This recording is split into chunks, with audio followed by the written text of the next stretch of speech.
এখানে সব বিশিষ্টজন, আমার খুব ভালো লাগছে। তো এই বইতে একটা কাহিনী আছে, ওই কাহিনীটা আমার লেখা একটা পাঠ করে শোনাচ্ছি, ভালো লাগছে মনে হয়। দেখি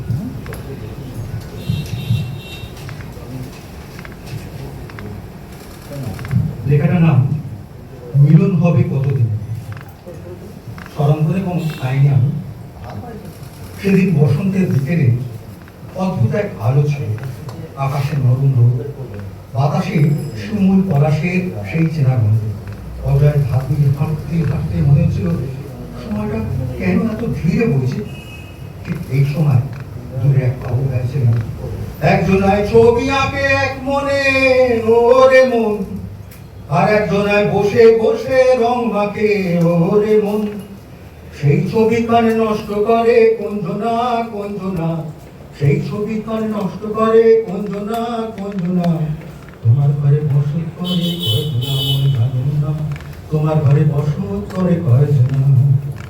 গানটা যেন মনে গভীরে গিয়ে দিয়েছিল। ওই বৃদ্ধ বাউলের চোখের অদ্ভুত দীপ্তি একটু মনে হলো তিনি যেন আমাকেই প্রশ্ন করছেন। সত্যি তো আমার মনে এই ঘরের মধ্যে কতজন বাস করে তা আমি তো জানি না। চারিদিকে পলাশ খারাপ গাছ। এই বসন্তে তোমাকে প্রথম দেখেছিলাম, সাদা শাড়ি আঁচলটা হাওয়ায় দুলছিল, আর অবাধ্য চুলগুলো পাহাড় পাহাড় তোমার মুখে এসে পড়ছিল। আমি গুনগুন করে গিয়ে উঠেছিলাম দেখে,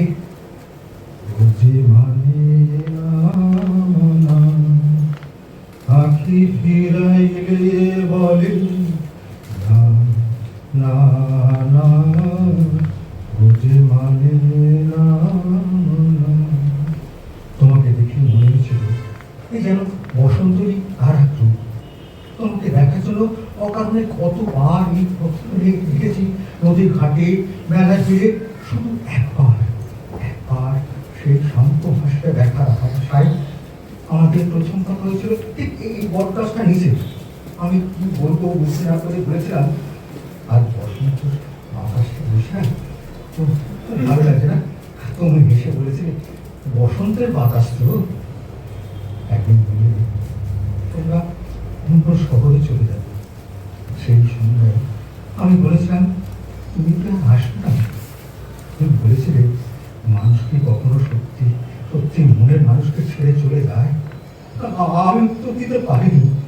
বছরের পর বছর কেটে গেছে, তুমি আর ফিরে আসনি। আজ বুঝেছি বিরহ মানে তার স্মৃতির সাথে প্রতিদিন বেঁচে থাকা।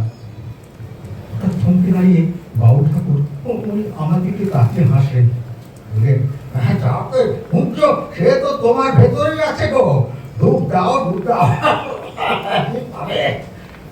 ঠিক সেই মুহূর্তে পিছন থেকে এক পরিচিত কণ্ঠ, তুমি কি এখন এখানে আসো? আমি অবাক হয়ে তাকালাম, সেই চেনা হাসি, বাতাসে তোমার উন্নত চুল। আমি তখন বুঝতে পারলাম প্রেম কখনো হারিয়ে যায় না, সে শুধু সময়ের ভেতরে লুকিয়ে থাকে। ঠিক এই বসন্তের মতন বাউল গান করেছে, মিলন হবে কত দিনে আমার মনের মানুষের সনে, আমার মনের মানুষের সনে, মিলন হবে কত